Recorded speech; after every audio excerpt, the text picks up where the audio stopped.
Shadows in the rain.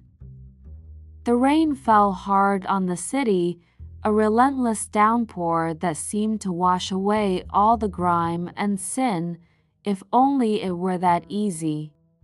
Detective Jack Carter sat in his dimly lit office, nursing a whiskey, when the dame walked in. Evelyn, the kind of woman whose lipstick matched her heels and whose eyes promised trouble. "My husband's missing," she said, her voice barely above a whisper. Jack had seen enough cases like this to know that when someone like Evelyn showed up, there was more to the story than a missing husband.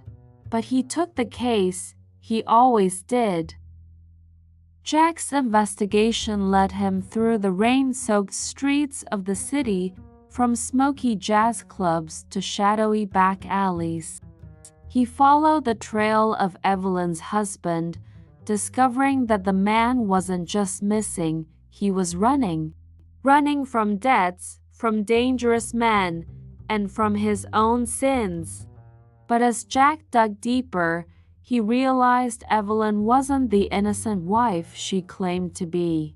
Her husband had crossed the wrong people, and Evelyn was using Jack to clean up her mess. The final confrontation came in an abandoned warehouse, where Jack found himself staring down the barrel of Evelyn's gun. She smiled that dangerous smile one last time.